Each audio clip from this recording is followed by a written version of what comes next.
Hi everybody. So today we're going to talk about how to be organized. And I'm going to be helped today by my beautiful spokes model, Aaliyah. So I'm going to talk to you about making a binder.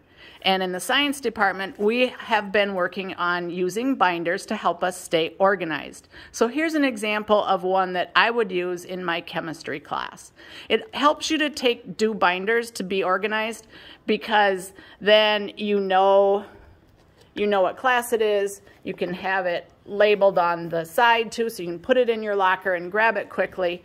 And then everything that you will be doing in the units will be here, so you can use that to study. Sometimes you might have a calendar that tells you exactly what you'll be doing, when things will be due, so you know in advance what assignments will be done during that month.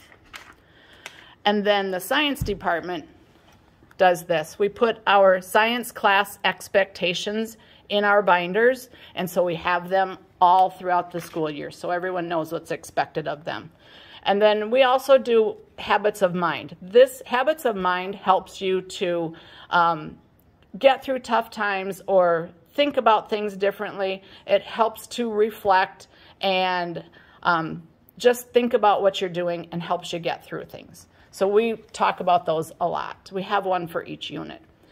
I have my students put their syllabus in here so that they always have how I weight my grades, the units we'll be doing, what's expected of them, rules, things like that. And then we have to have a safety contract because I give them fire and chemicals at the same time.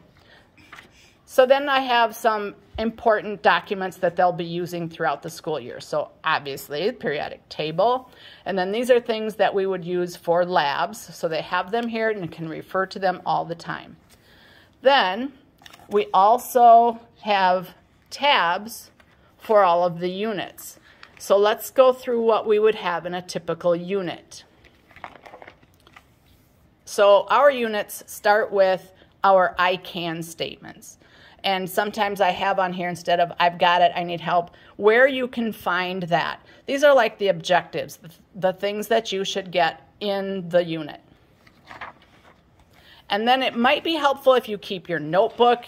You can put it right in the prongs, or you can have some loose leaf paper for taking your notes.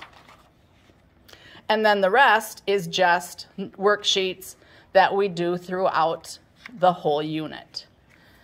Go to the very end, and then right here, the very end sheet is kind of we go through this. This is a checklist to say what should be in your binder, and then when you take your test, I will go through and check to make sure that you have everything in your binder, and that also helps you when it comes time to study.